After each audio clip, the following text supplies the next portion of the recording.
बिस्मिल्लाहिर्रहमानिर्रहीम। Welcome to physics with कमाल Khan. Students, previous lecture में हमने एक्सेलरेशन से रिलेटेड कुछ पॉसिबल एमसीक्यूज़ को डिस्कस किया था। तो आज के लेक्चर में हम डिस्कस करेंगे एमसीक्यूज़ ऑन लीनियर मोमेंटम। जिस तरह आपको नज़र आ रहा है एमसीक्यूज़ मैंने आप लोगों के सामने लिखे हुए हैं दोनों साइड के ऊपर। स्टार्ट में मैंने जो एमसीक्यूज़ लिखे हैं तो ये थोड़े से सैम्पल टाइप के एमसीक्यू हैं ताकि आप लोगों को टॉपिक को समझने में आसानी हो। इसके बाद इस साइड पर मैंने कुछ ट्रिकी एमसीक्यूज़ भी यहाँ पर लिखे हुए हैं। तो चलिए स्टार्ट करते हैं एमसीक्यू नंबर 1 से। That is momentum is the dash product of mass and velocity. Momentum जो है वो मास और वेलोसिटी का डैश प्रोडक्ट है। अच्छा, याद रखिएगा अक्सर ये इस तरह भी पूछा जाता है that as momentum is a vector quantity. आपको बताया जाता है as momentum is a vector quantity, so momentum is the dash product of mass and velocity. अगर ये मोमेंटम हमारे पास एक वेक्टर क्वांटिटी है, क्यों? क्योंकि ये हमारे पास डैश प्रोडक्ट है मास और वेलोसिटी का। तो जब आपको बताया जाता है कि मोमेंटम एक वेक्टर क्वांटिटी है या इस तरह का एमसीक्यू आ जाए that momentum is the dash product of mass and velocity, तो आपके जहन में ये चल रहा होता है जब आप लोग ऑप्शंस को देखते हो कि जैसे मोमेंटम हमारे पास एक वेक्टर क्वांटिटी है और वेक्टर प्रोडक्ट को हम दूसरा नाम देते हैं क्रॉस प्रोडक्ट का, तो लिहाजा ये असल में क्रॉस प्रोडक्ट होना चाहिए। लेकिन जहन में ये बात याद रखें, जब हम बात करते हैं डॉट एंड क्रॉस प्रोडक्ट की, ठीक है, तो डॉट और क्रॉस प्रोडक्ट या स्केलर और वेक्टर प्रोडक्ट की जो कंसेप्ट है वो हम तब इस्तेमाल करते हैं जब दोनों क्वांटिटीज़ हमारे पास क्या हो, वेक्टर हो। लेट्स से मैं लिखता हूँ ए डॉट बी या मैं लिखता हूँ ए क्रॉस बी, तो ये कब पॉसिबल होगा? जब ए और बी दोनों हमारे पास क्या हो, वेक्टर्स हो। यहाँ पर सिचुएशन हमारे पास कुछ अलग है। एक क्वांटिटी मास है और दूसरी क्वांटिटी हमारे पास वेलोसिटी है। तो जब हम एक स्केलर और वेक्टर को आपस में मल्टीप्लाई करते हैं तो वहाँ पर हम डॉट और क्रॉस का कंसेप्ट इस्तेमाल नहीं करते। डॉट और क्रॉस का कंसेप्ट कब इस्तेमाल होगा? जब ये दोनों क्वांटिटीज़ हमारे पास वेक्टर हो। यहाँ पर तो एक स्केलर क्वांटिटी है और दूसरी हमारे पास क्या है, वेक्टर क्वांटिटी है। तो ये तो हमने पढ़ा था कि जब भी हम किसी वेक्टर को स्केलर के साथ मल्टीप्लाई करते हैं तो जो रिजल्टेंट क्वांटिटी होगी उसको हम वेक्टर कहेंगे, वो हमारे पास वेक्टर क्वांटिटी होगी। और जो मल्टीप्लिकेशन हम करते हैं वो ना तो डॉट के ज़रिए हम करते हैं ना ही क्रॉस के ज़रिए, बल्कि उस मल्टीप्लिकेशन को हम कहते हैं सिंपल प्रोडक्ट। तो ये हमारे पास असल में एक सिंपल प्रोडक्ट है। अच्छा, नेक्स्ट जो एमसीक्यू है, the dimension of momentum is dash. Momentum का जो डायमेंशन है वो हमारे पास कौन सा है? फर्स्ट मैंने लिखा हुआ है M not L T minus one, दूसरा मैंने लिखा हुआ है M L square T minus two, तीसरा मैंने लिखा हुआ है M L T minus one.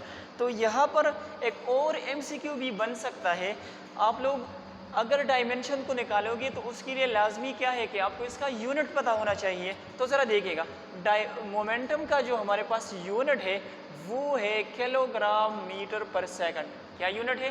Kilogram metre पर सेकंड। तो अगर हम किलोग्राम का डायमेंशन लेके दिस इज एम, यहाँ पर एल और ये टी माइनस वन, तो एक तो आपको डायमेंशन का पता चल गया और दूसरी चीज़ आपको यूनिट के बारे में भी पता चल गया। तो हमारे पास जो है इसका dimension M L T minus one is the correct option. ये जो फर्स्ट वन मैंने लिखा हुआ है M not L T minus one, that is the dimension of speed और वेलोसिटी, मीटर पर सेकंड है। ये वाला जो है ये वर्क टार्क या एनर्जी का डायमेंशन है, जो मैंने आप लोगों को प्रीवियस लेक्चर्स में भी समझाया था। अच्छा, मूव करते हैं नेक्स्ट एमसीक्यू की तरफ। An object of mass 5 kg has a momentum of 20 kilogram metre पर सेकंड। एक ऑब्जेक्ट है जिसका मास क्या है, 5 किलोग्राम है और उसका मोमेंटम हमें गिवन है 20 किलोग्राम मीटर पर second. Then the velocity of the object is dash. Option है 0.25 मीटर पर सेकंड, 0.4 मीटर पर सेकंड, 4 मीटर पर सेकंड और ऑप्शन डी है 100 मीटर पर सेकंड। ज़रा देखिएगा आप लोगों को कौन सी चीज़ गिवन है। एक तो आपको मास गिवन है दैट इज़ 5 किलोग्राम, दूसरी चीज़ आपको मोमेंटम गिवन है दैट इज़ मेरे ख्याल में 20 किलोग्राम मीटर पर सेकंड। ठीक है, आप लोगों ने वेलोसिटी को निकालना है। तो ज़रा देखिएगा P is equal to M V. तो अगर मुझे वेलासिटी रिक्वायर्ड हो तो m को यहाँ शिफ्ट करेंगे, ये डिवाइड हो जाएगा। So momentum divided by mass is equal to velocity. So velocity is equal to momentum जो है 20 और मास हमारे पास कितना है 5 है। सो दिस इज 4 मीटर पर second. Option C is the correct option, 4 metre पर सेकंड। ठीक हो गया। अच्छा, नेक्स्ट जो एमसीक्यू है, the dimension of momentum is same as of the dash. Momentum का जो डायमेंशन है वो किसकी तरह है? तो यहाँ पर मैंने लिखा हुआ है मोमेंटम का जो डायमेंशन है वो MLT-1 है। ज़रा देखते हैं कि क्या टार्क का डायमेंशन इस तरह आता है। तो अभी मैंने आप लोगों को बताया कि टार्क, वर्क और एनर्जी का डायमेंशन ML²T-2 आता है। तो ये वाला तो हमारे पास पॉसिबल नहीं है। अच्छा, एंगुलर वेलासिटी का डायमेंशन चेक करते हैं। एंगुलर वेलासिटी का जो यूनिट है दैट इज़ रेडियन पर सेकंड।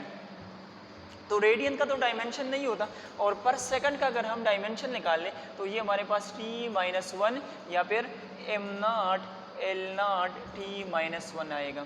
तो ये एंगुलर वेलासिटी का डायमेंशन T-1 है, जबकि मोमेंटम का डायमेंशन MLT-1 है। तो ये वाला भी करेक्ट नहीं हो सकता। ठीक हो गया।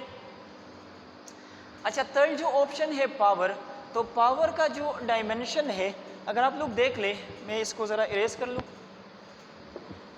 पावर का जो डायमेंशन है, ज़रा आप लोग पावर की यूनिट को निकाल करें तो पावर का जो यूनिट है वो हमारे पास वाट होता है, और वाट जो है वो जाउल पर सेकंड के बराबर होता है। ज़रा देखिएगा, पावर जो है work done divided by time है।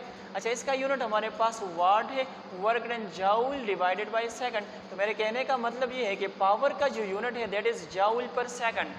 अगर मैं आसानी के साथ जाउल की बजाय, चूँकि जाउल हमारे पास वर्क डन का यूनिट है, तो जाउल का डायमेंशन तो ऑलरेडी यहाँ पर मौजूद है। तो मैं लिख सकता हूँ दैट ML²T-2, और यहाँ पर ये सेकंड -1 है तो इसका डायमेंशन T-1 अलग से आ जाएगा। इसको आप लोग सिंप्लीफाई करें। सो this is ML²T-3।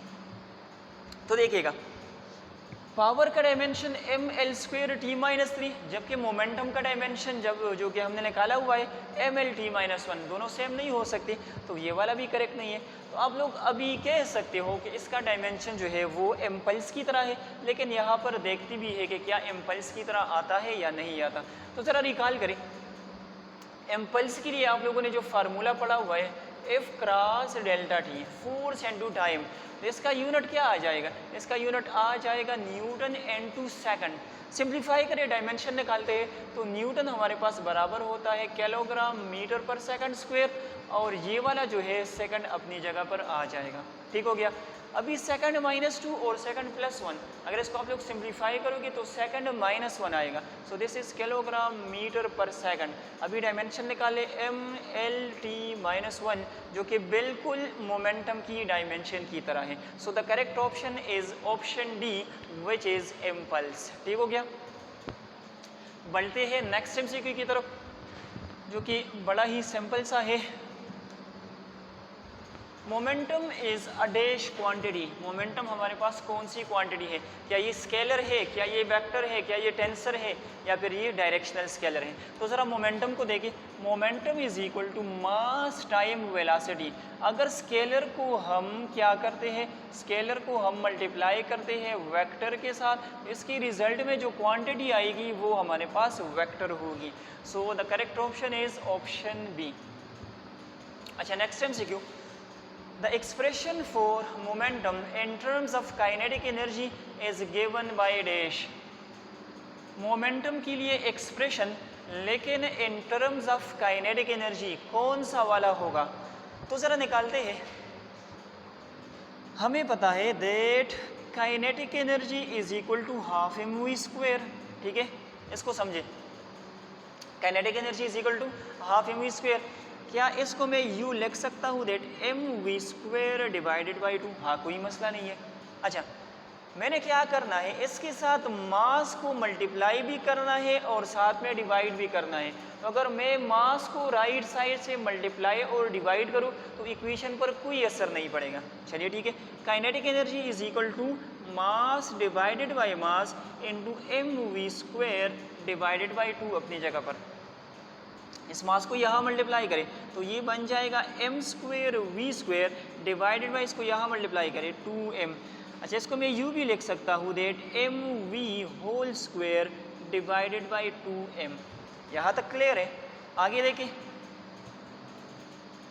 mv whole square, तो mv तो मोमेंटम के बराबर होता है, तो kinetic energy is equal to p और इसका whole square divided by 2m, जिसका मतलब ये है kinetic energy is equal to P square divided by 2m। हमने निकालना है मोमेंटम के लिए इक्वेशन, तो इस 2m को यहाँ शिफ्ट करें, so P square is equal to 2m into kinetic energy. इसका भी स्क्वायर रूट ले लें और इस साइड का भी ले लें, so this is 2m into kinetic energy. तो जो करेक्ट ऑप्शन है that is option C, 2m kinetic energy whole square the root. ठीक हो गया? इसी बेस पर एक और MCQ मैंने लिखा हुआ है, if kinetic energy of a body increases 16 time, kinetic energy में कितना इंक्रीज आया है? 16 टाइम उसके अंदर इंक्रीज आया है। The momentum will increase by dash, 16 time, 1/16 time, 4 time या फिर 1/4 टाइम।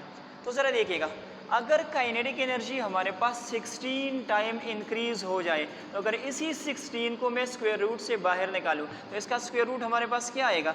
4 आएगा। तो हमारे पास मोमेंटम कितना इंक्रीज होगा? 4 टाइम इंक्रीज हो जाएगा, क्योंकि काइनेटिक एनर्जी के ऊपर क्या है? स्क्वायर रूट है। तो अगर 16 का हम स्क्वायर रूट लेंगे तो उससे रिजल्ट हमारे पास 4 आएगा।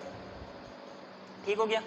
अच्छा, नेक्स्ट जो MCQ है लास्ट आज के लेक्चर का, if the mass of a body is double, अगर किसी तरह से हम किसी एक बॉडी का मास डबल कर लें और उसकी वेलोसिटी को हम हाफ करें, then the momentum of the body will double, half, 4 time या फिर रिमेन्स कांस्टेंट। तो बड़ा सिंपल है, P इज़ इक्वल टू हमारे पास क्या है? mv है। तो अगर हम इस तरह से करें कि मास को डबल करें और वेलोसिटी को हाफ करें तो ये 2 के साथ कैंसिल हो जाएगा, तो वही सेम मोमेंटम हमारे पास आएगा।